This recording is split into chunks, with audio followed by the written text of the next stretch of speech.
las ponencias, esta es la parte teórica de la clase y de ahí vamos a hacer el cursillo. Voy a tratar de hacerlo lo más rápido posible para que tenga un tiempo.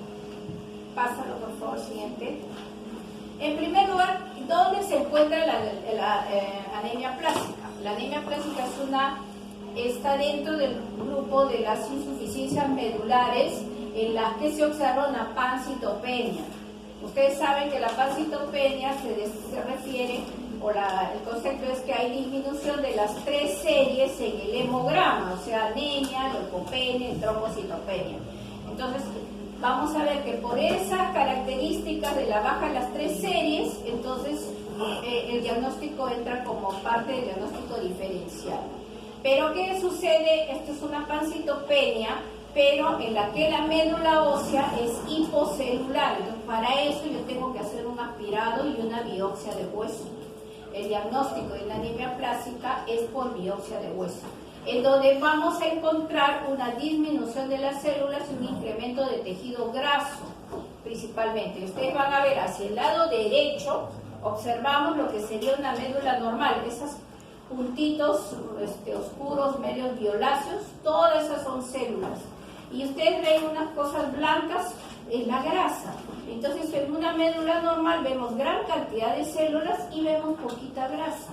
Eso va a variar de acuerdo a la edad también del paciente, de la persona. Pero si vamos al lado izquierdo, ven, casi no encuentro esos puntitos azules, porque hay una disminución marcada de la célula y encuentro más componente de tejido graso, bastante tejido graso. Entonces hace una hipocelularidad y vamos a ver hay diferentes grados de anemia plástica. Siguiente.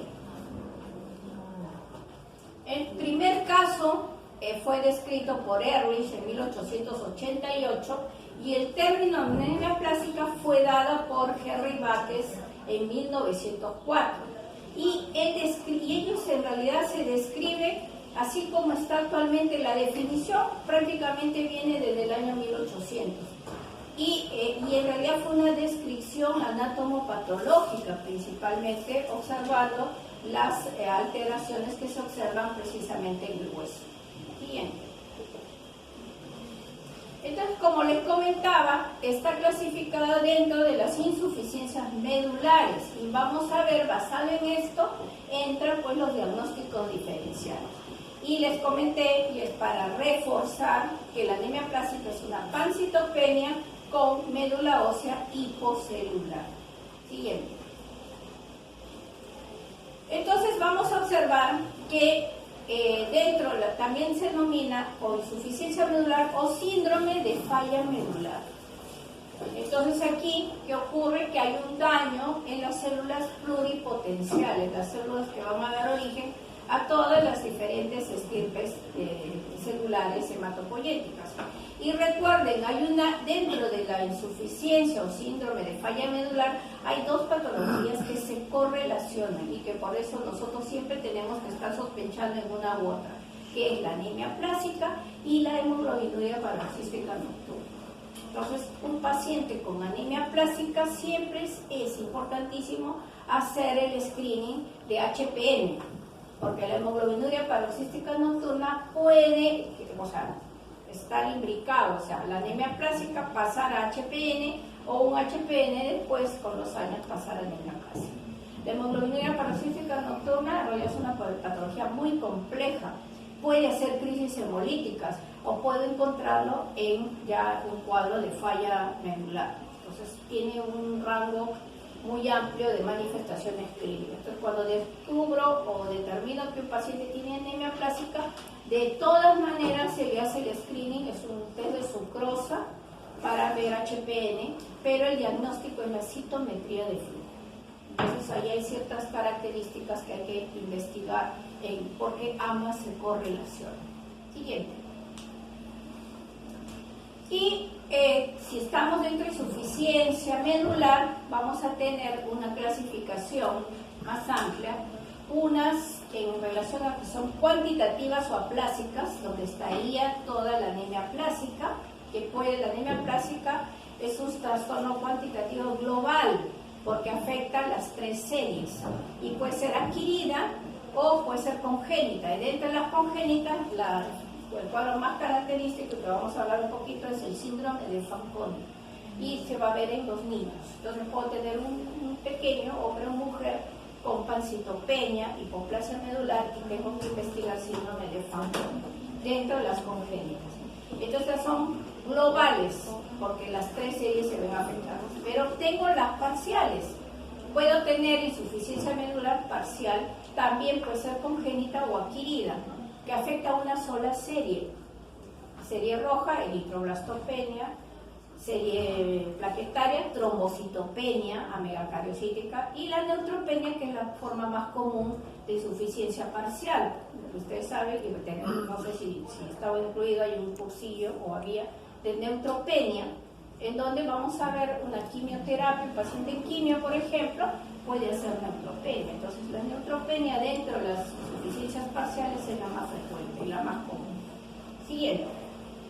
O puedo tener las cualitativas. En las cualitativas hay una pancitopenia, pero yo voy a la médula y la médula, al contrario, es hipercelular. Y eso nos da la diferencia con la anemia plásica, que es hipocelular. Y aquí lo que hay es una trastorno en la maduración celular, o sea, eso también se puede dar por una enfermedad adquirida, como que para la maduración celular, se queda inmadura la célula. Y ustedes saben que para que salga a periferia, la célula tiene que tener un grado de maduración tal que permita que por el filtrado, que es una red entre la médula y la periferia, pueda la célula salir. Si la célula es muy grande, queda atrapada en la médula y no puede salir. Es lo típico del síndrome mielodisplásico.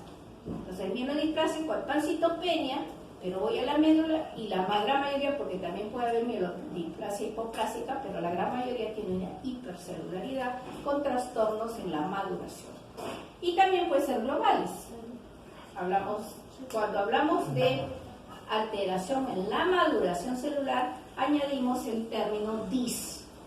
Cuando yo encuentro, ustedes revisan diseritropoiesis, ya saben que es un trastorno en la maduración celular de la serie roja, disgranulopoiesis, serie blanca, y dismegacariopoiesis, plaquetas. Siguiente. Entonces ya he visto claro dónde estamos ubicados. Vamos a ver qué pasa en la anemia plástica.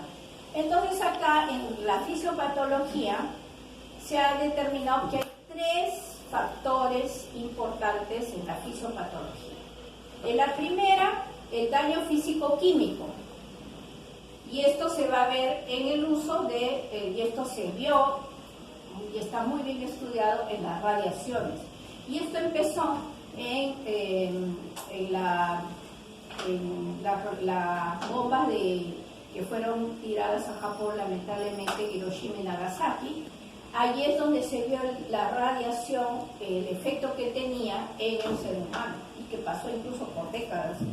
Y creo que hasta ahora, si es que sobreviven todavía gente con el daño, y eso lo han transferido a sus descendientes.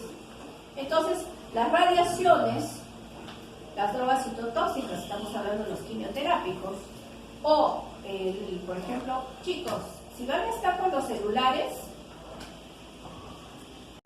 tipo quimioterápicos, que son comunes, el efecto más importante de los quimioterápicos precisamente es destruir las células, y lamentablemente destruye también las células normales.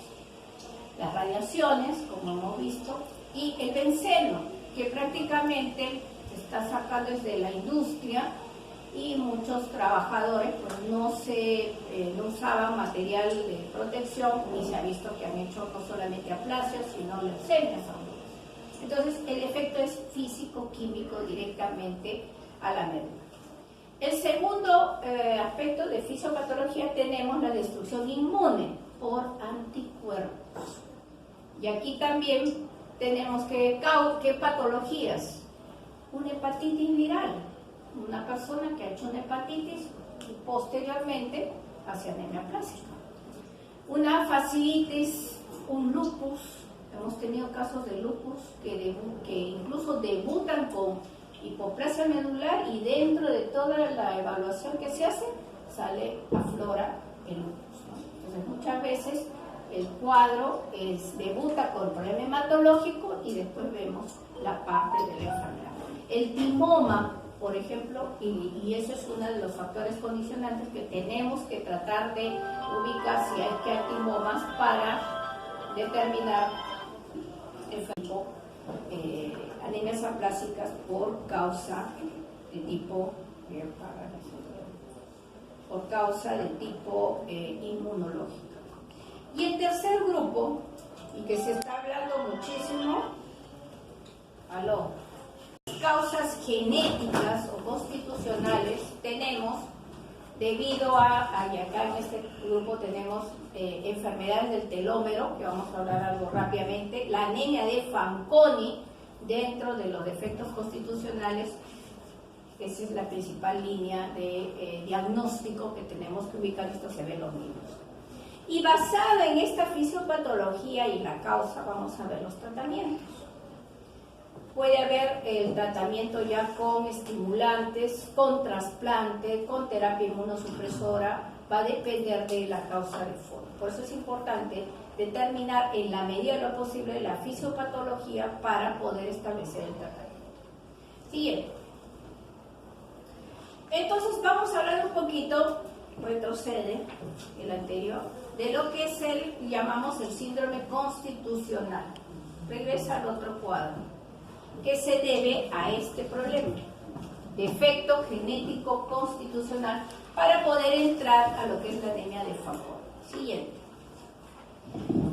En el síndrome constitucional hay una falla en la médula ósea como resultado de la pérdida específica de función de las líneas germinales, es decir, esto ya es un trastorno puramente genético. Y aquí tenemos una amplia variedad de tipos de trastornos donde hay un problema en el ADN. El ADN tiene una incapacidad de repararse y por tanto hay un problema en la diferenciación y en la autoproducción de la célula. Y esto es lo típico y la patología más común en la anemia de Fanconi.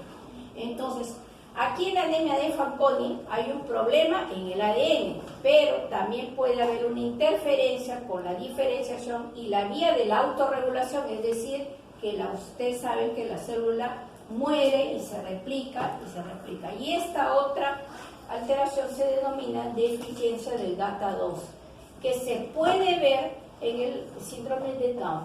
Por eso el síndrome de Down puede también asociar anemias aplásicas. Entonces, dentro del síndrome constitucional tenemos dos trastornos importantes, la anemia de Fanconi y la deficiencia del GATA2. Siguiente. Entonces, ustedes ya están viendo que podemos sacar varias preguntas para el examen de campo. El síndrome constitucional, entonces, también puede ocurrir en síndromes que afectan la regulación inmune como debida a linfocitos T citotóxicos. Y este linfocito T citotóxico o el linfocito inmunosupresor también puede ocasionarnos problemas para determinar fisiopatología en relación con la anemia plástica. Entonces, antes nosotros solamente pensábamos que la anemia plástica era debida a cuadro inmune o a cuadro tóxico. Sin embargo, ya se está observando que esta tercera, que ya es un cuadro propiamente genético, se está observando que es importantísimo en la anemia plástica, sobre todo que aparece en los niños, por estas anormalidades. Lamentablemente en nuestro país son difíciles, salvo el síndrome de enfermedad de Fanconi, es la única que vamos a ver que podemos detectar todas estas alteraciones que son por mutaciones o trastornos puramente ya específicos de alguna área ya genética muy de esas no lo podemos diagnosticar porque no tenemos las pruebas de estudios moleculares. Siguiente. Y algo también importante en esto de fallas medulares, para poder decir esta interrelación, se está viendo que hay, no solamente hablamos aquí de la relación de anemia plástica con hemoglobinuria paroxística nocturna, en el BLAC del 2006 sale este artículo muy bonito, que hacen esa imbricación.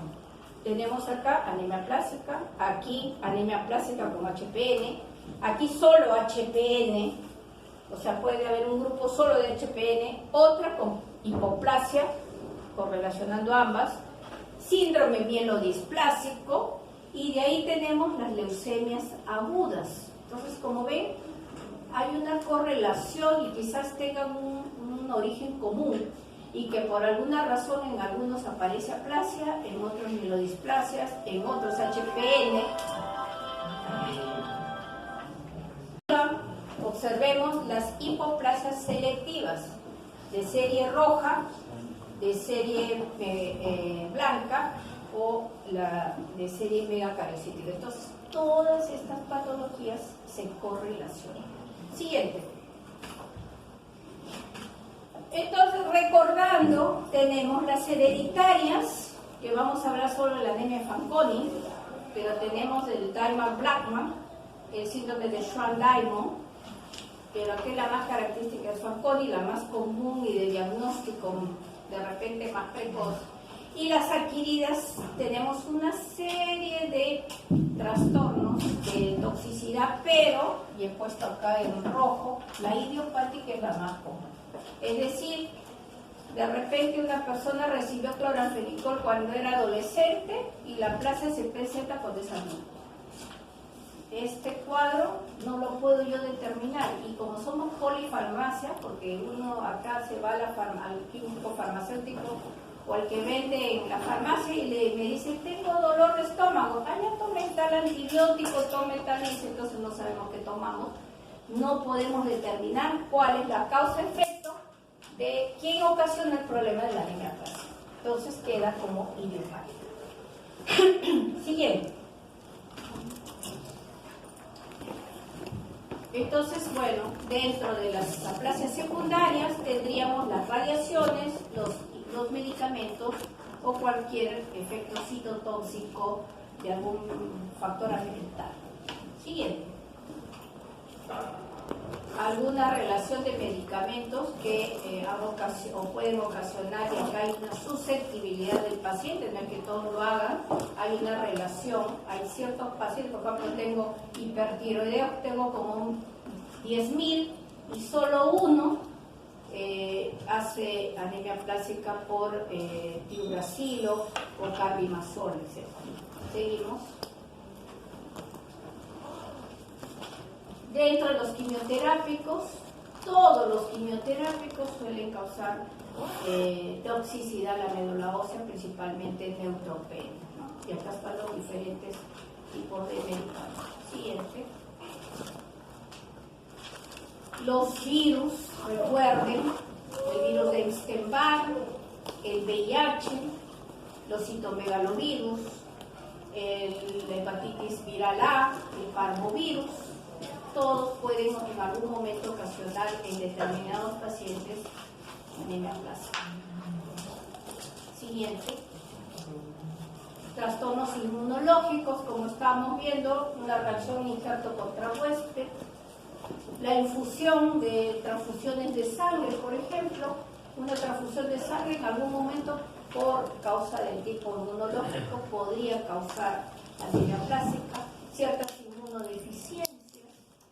Siempre todo esto tenemos que tratar de descartar en el paciente para tratar de investigar la causa que conlleva la anemia plástica. Siguiente. El lupus, como hemos comentado, la gestación, se ha descrito que hay mujeres, ahorita tenemos 2 gestantes, una ya salió de alta, una gestante que hace aplasia durante el embarazo y a su segundo embarazo. En el primer embarazo hizo lo mismo, sale de alta, no sabemos nada de ella, y a los 2 años ella vive en la selva, nunca recibió después transfusiones, nada, vuelve a embarazarse y regresa otra vez con la aplasia medular. Entonces se describe que algunas pacientes hacen rechazo inmunológico al feto y termina el embarazo y el cuadro revierte. Entonces es un efecto también inmunológico. Siguiente. Y la anemia de Fanconi. La anemia de Fanconi es llamada aplasia medular congénita, es autosómico recesivo. ¿Y cómo se manifiesta? En primer lugar, la pancitopenia en niños pequeños.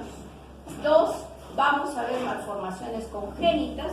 Por eso es que si estamos atentos podremos hacer un diagnóstico de anemia Fanconi en forma temprana. Y aquí vamos a observar que el diagnóstico, aparte de lo que es trastornos óseos principalmente, el diagnóstico se hace por la prueba de fragilidad cromosómica.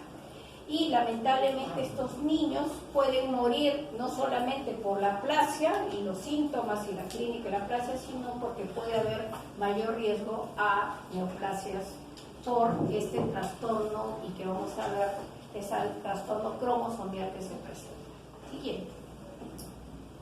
Entonces, la anemia Fanconi es una enfermedad compleja, a veces difícil de diagnosticar, porque si no lo tenemos presente y no sabemos de esta patología, puede pasar desapercibida. Estos pacientes desarrollan la enfermedad durante la infancia, pero algunos en la adolescencia. Depende también del tipo de trastorno e incluso en la adultez. Y a veces la anemia Fanconi, sobre todo si viven alejados de la ciudad, nunca se han percatado, nadie les ha dicho, tienen las citopenias y de repente no causa mayor problema, se describen o se diagnostican en la adultez y por problemas patológicos osteoarticulares, vamos a ver, que se presentan en etapas puede ser tempranas de la edad, y también vamos a ver los problemas hematológicos. Hay un rasgo característico que comparten todos los pacientes con Fanconi, que se denomina la fragilidad cromosómica, que es lo que va a dar el diagnóstico. Siguiente. ¿Qué cosa es la fragilidad cromosómica? Y lo tenemos que pedir, y el único centro que lo hace es el Instituto del Niño de San Borja. Vamos a recordar primero que los cromosomas se encuentran como un ovillo de material genético que es el ADN, compactado en forma de X. Todos tenemos 46 cromosomas en cada una de nuestras células, son fácilmente visibles con un simple microscopio, lo que permite ver y contar tanto el número de cromosomas como la presencia de roturas. Siguiente. Nuestros cromosomas están en constante ruptura, no es que ya se formó el cromosoma y queda ahí, no, se van rompiendo. Y a la par después hay una forma ya genéticamente establecida en donde se van a ir reparando, se van a ir uniendo esas roturas con facilidad gracias al mecanismo de reparación. Y esto ya viene ya genéticamente establecido. Siguiente. Pero ¿qué ocurre en la anemia de Fanconi? En uno de estos mecanismos de reparación falla, por lo que los cromosomas rotos no se pueden reparar correctamente. Desafortunadamente, estas roturas cromosómicas suelen ser perjudiciales para las células de los pacientes y muchas mueren precozmente, lo que explica la anemia de los pacientes. Entonces, este problema es que se produce la rotura y no hay la reparación, por eso se llama fragilidad del cromosoma. Y otras veces esto también puede explicar la transformación en tumores, en neoplasias que comúnmente se puede ver en la anemia de Fanconi. Bien. Vemos aquí los niños con Fanconi, son niños pequeños, este es pequeñito en talla, son cortos, sus piernas cortas, a veces tienen dificultad incluso al caminar. Algo característico son las manchas de café con leche que están viendo en el lado derecho de esta niña, por ejemplo. Pueden ser todavía lesiones café con leche pequeñas que a veces pasan desapercibidos si es que nosotros no examinamos completamente al niño o niña. Y, por ejemplo, en el lado derecho lo tiene ahí abajo y arriba, nada más que pasa desapercibido. En cambio, esta otra niña sí tiene unas manchas café con leche mucho más grandes. Siguiente. Entonces, el diagnóstico de la anemia de Fanconi se hace por fragilidad cromosómica. Recuerden, yo estoy dando algunos tips.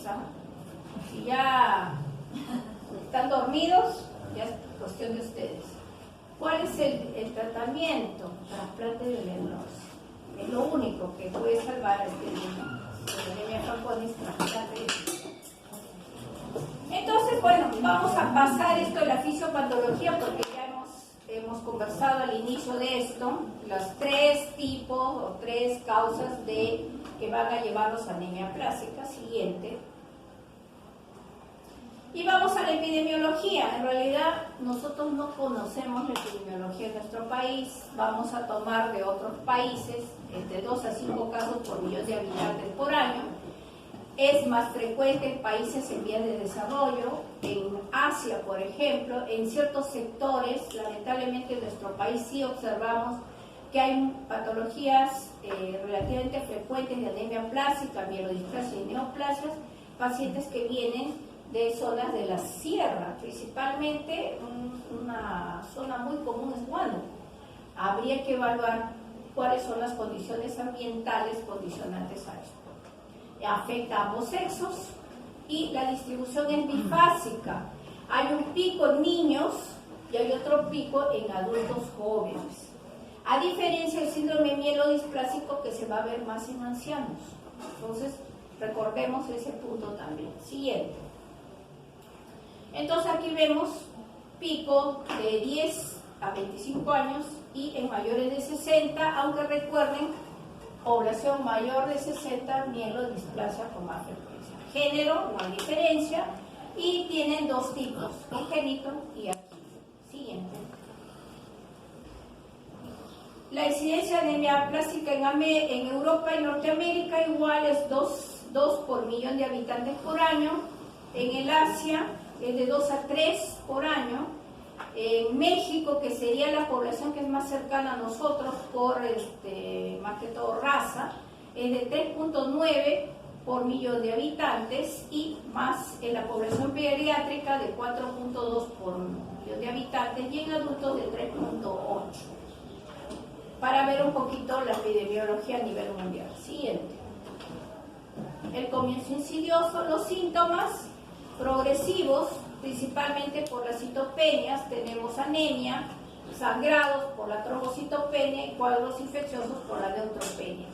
Algo también característico, no hay esplenomegalia.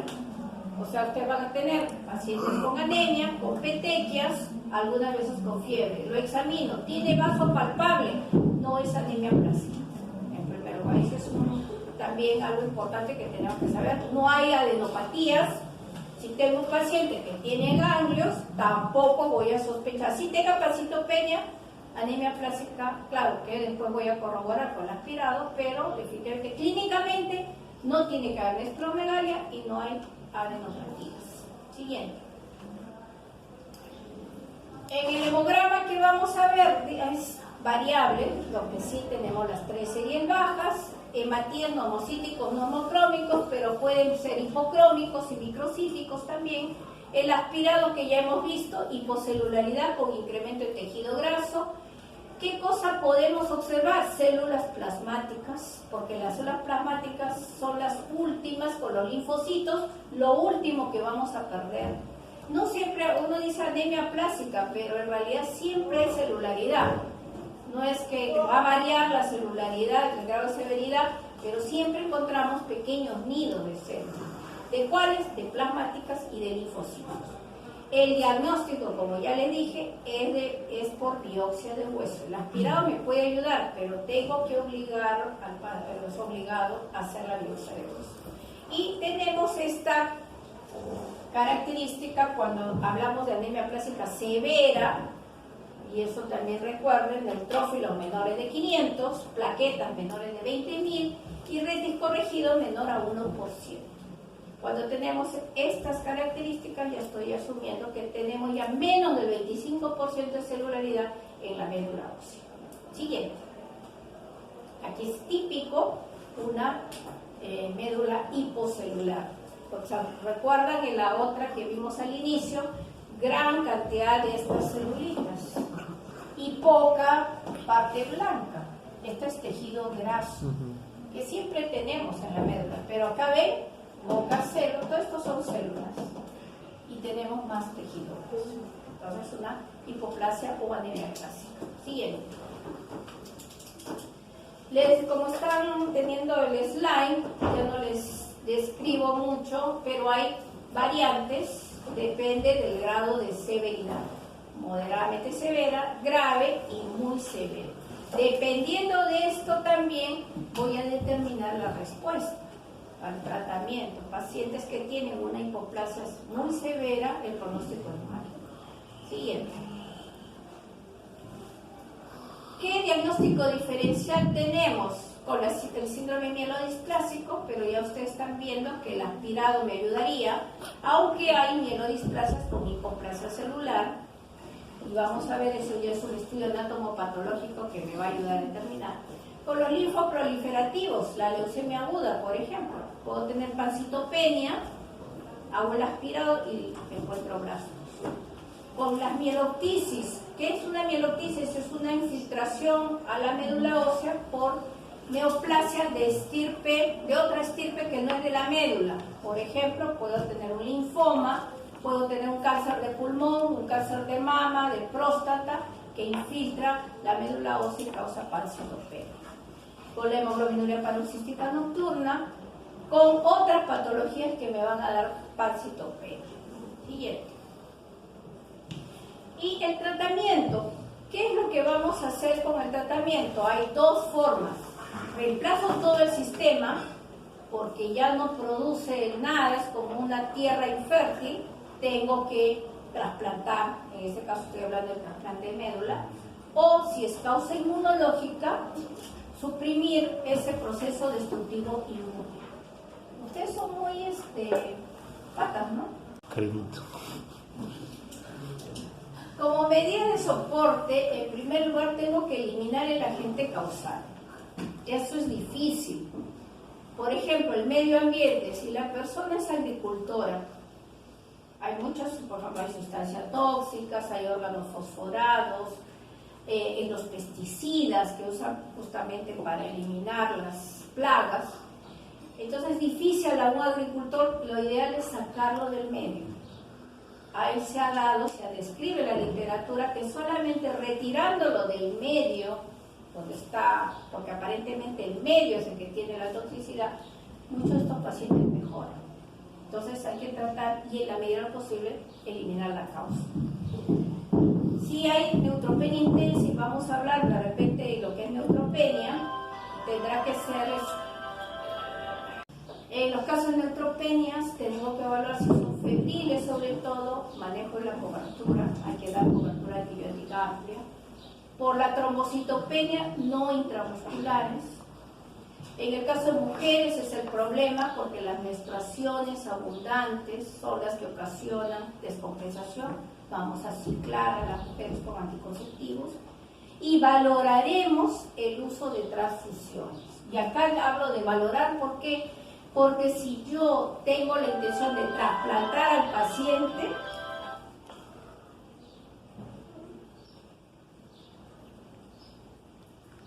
es el doctor Fajardo, pero ya nada que pues, si no, no voy a terminar. Entonces, si voy a trasplantar al paciente, le voy a quitar las chances y transfundo. Entonces, ¿por qué? Porque cada transfusión le voy a someter a antígenos y anticuerpos que no tiene el paciente y por tanto puede rechazar después el trasplante. Siguiente. En relación al tratamiento, yo tengo que valorar en la terapia inicial primero la edad del paciente y eso es fundamental, por ejemplo, para un trasplante y lo vamos a ver en un cuadro. Segundo, si tiene comorbilidades, también para decidir el trasplante, ¿no? Si de repente el paciente es un cardiópata, si ha infectado de repente ya lamentablemente por transfusiones adquirió una hepatitis B o C, entonces es un problema de la comorbilidad que me va a ocasionar y me va a indicar para el tratamiento, para escoger qué tipo de tratamiento, y la presencia de donante. Si tengo un donador histocompatible, que es muy difícil, aunque ustedes no lo crean, lamentablemente la raza mestiza que somos nosotros, tenemos muchos problemas en poder conseguir un donante compatible. Entonces, estos tres factores son fundamentales para determinar qué terapia voy a iniciar. La edad, la comorbilidad y si voy a tener o no un donante compatible. Siguiente. Otro tip, miren que le estoy dando los tips. En relación a la respuesta del tratamiento, ¿cómo voy a ver la respuesta después de mi tratamiento? En primer lugar, la hemoglobina. Si la hemoglobina sube a más de 10, si los neutrófilos más de 2000, o si las plaquetas más de 100.000. Si el paciente, yo le di la terapia que vamos a ver después y comienzo al tiempo, observo esta respuesta, digo es complejo. Pero si no llega a esos rangos, pero sube, es una respuesta parcial. Y el requerimiento de las transfusiones de hemoderivados o hemocomponentes, porque eso me va a decidir también, me va a definir si está respondiendo o no. Siguiente. Y aquí tenemos, este es el cuadro que nos basamos para la toma de las decisiones, y ustedes están observando cuál es la edad crítica, diríamos, para la decisión, menos de 40 años. Si tiene 40 años, vamos a definir, o más de 40 años, ahí ya vamos a tener que determinar. Menos de 40 años, hay la posibilidad de ser trasplantado. Pero, ¿qué ocurre aquí? Si tengo un donante compatible. Si hay donante compatible, a ciegas entra el trasplante. Pero si tiene más de 40 años o no tiene donante compatible, va a la siguiente terapia, que es la terapia inmunosupresora, que es la que nosotros utilizamos, porque lamentablemente el trasplante de médula ósea solamente se hace en el Rebadriaxi y el paciente tiene que estar asegurado. Y en el caso de niños, el niño de San Borja está trasplantando, pero para anemia Fanconi y para, más que todo, neoplasias. Entonces, la gran gama de pacientes adultos menores de 40 años que no son oncológicos, tenemos un gran problema para el tratamiento de anemia plástica. Entonces, la gran mayoría está entrando a la terapia GAT, que es la timoglobulina, que lo usamos de caballo, más ciclosporina, que es el tratamiento que nosotros usamos y que el Seguro Integral está cubriendo esta terapia. Entonces, el paciente, si es más de 40 años o no hay donante compatible o no se accede al trasplante, pasa al GAT, a ciclosporina, y vamos a observar la respuesta a los 6 meses. Si a los 6 meses el paciente responde, retiro ya porque el GAT, como vamos a ver, es un tratamiento por 5 días y va a quedar con ciclosporina entre 6 meses a 1 año, dependiendo de la respuesta.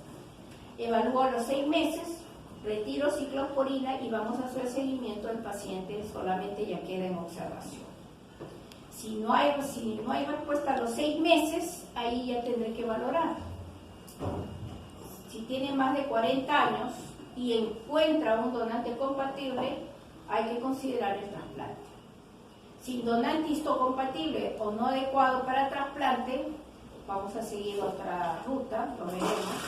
Y si son niños y adultos jóvenes con donante compatible no relacionado, que es lo último que se está haciendo, se considera el trasplante de médula. Y esto previamente hay que hacerle a las células del trasplante, como no es compatible 100%, hay que hacer un procedimiento previo a las células que van a ser trasplantadas.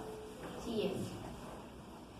Y ahora, si es sin donante histocompatible o no adecuado para trasplante y no me respondió inicialmente a la terapia con timoglobulina, repito la terapia inmunosupresora, pero ya no es de caballo, entro con la timoglobulina de producción de conejo, más la ciclosporina, o ahora se está utilizando un anticuerpo monoclonal que lamentablemente todavía no lo tenemos en el Perú, que es el alemtuzumab. Pero repetiremos la inmunosupresión con conejo y con ciclosporina y valoraremos su respuesta a los 6 meses nuevamente. Si la respuesta a los 6 meses es adecuada, pasa ya a control a plazo indeterminado.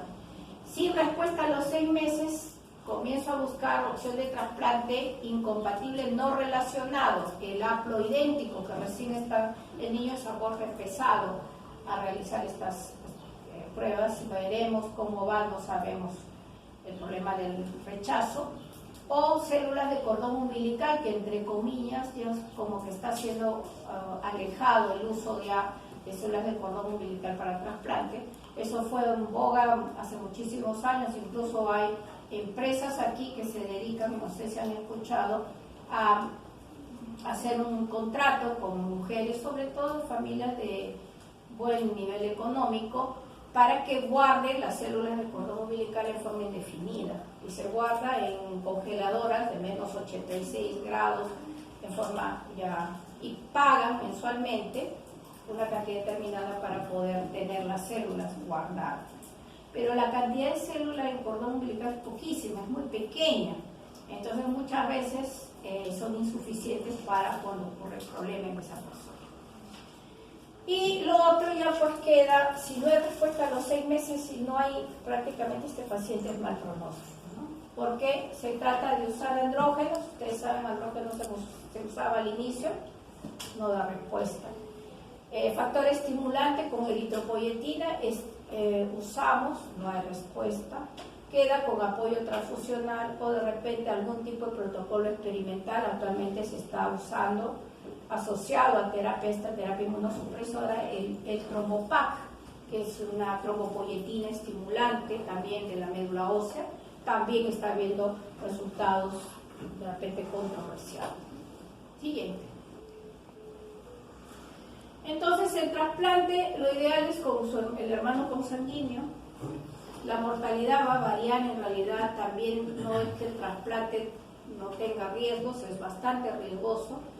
El problema es que muera por infecciones durante el proceso de trasplante porque hay que inmunosuprimir totalmente a esa persona para injertar. Lo segundo es la enfermedad injerto contra huésped, que esa es una reacción dérmica principalmente y puede ser inmediata o tardía. El gran problema, la inmediata mata al paciente en el proceso del trasplante, y la tardía, lamentablemente, más que mortalidad es morbilidad, porque hacen unas lesiones como llagas, diríamos, en todo el cuerpo, y a nadie le gusta vivir con estas heridas que se infectan, sale pus, la persona tiene mal olor y lamentablemente no puede salir ni a la calle, ¿no? Entonces, lamentablemente es una consecuencia ya crónica del rechazo injerto contra huésped. La sobrevida en general 66%, si el paciente hemos tenido hace poco un paciente que se trasplantó hace 10 años y ha recaído, puede volver a trasplantarse si tiene un donante compatible. Siguiente. En relación a la terapia con la timoglobulina, nosotros usamos inicialmente, hay que usar la de caballo, en la que tenemos mucho más experiencia con el tratamiento de la tiglobulina con la ciclosporina. Usamos inicialmente la de caballo y después, en el momento de si no responde, pasamos a la de conejo. El protocolo es de 10 a 28 dosis, va a depender de los periodos y de los protocolos, pero se está viendo que no es muy útil en los niños. Siguiente. Y asociado a la ciclosporina, este es más que todo el tratamiento. Se usa también ciclosporina, ustedes habrán visto en algunos pacientes, cuando no tenemos la antiglobulina porque demora en la compra, usamos solo ciclosporina, pero lamentablemente no hay respuestas adecuadas. Siguiente. ¿Cuál es el esquema? Usamos la timoglobulina a dosis de 3.75 miligramos por kilo por día durante 5 días. Lo damos en infusión, el paciente tiene que estar hospitalizado. Como puede haber reacción anafiláctica, le damos con corticoides a grandes dosis, también en infusión. E iniciamos la administración de la ciclosporina, que viene en tabletas entre de 50 a 100 miligramos. Vamos a dar 5 miligramos por kilo por día. Esta queda por 5 días nada más. El paciente, si no hay complicaciones, se va de alta. Y este tipo de tratamiento, como es oral, va a quedar entre 4 a 6 meses.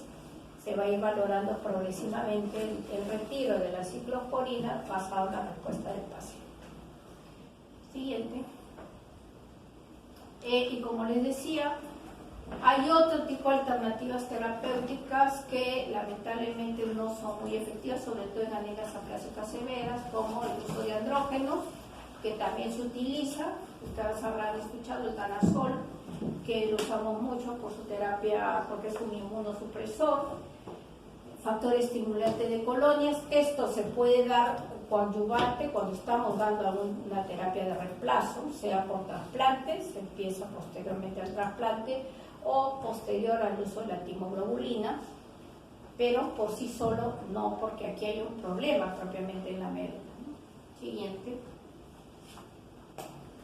El riesgo de recaída en 14 años es de 35%, menor en tratados prontamente, responde nuevamente a otra terapia y vamos a ver que algún porcentaje de anemia clásica va a evolucionar a hemoglobinuria paroxística nocturna, entre el 9 al 57%, un 10% a mielodisplasia y un 6.6% puede ir hacia leucemia aguda. Siguiente. Creo que hasta ahí hemos terminado. ¿Alguna pregunta?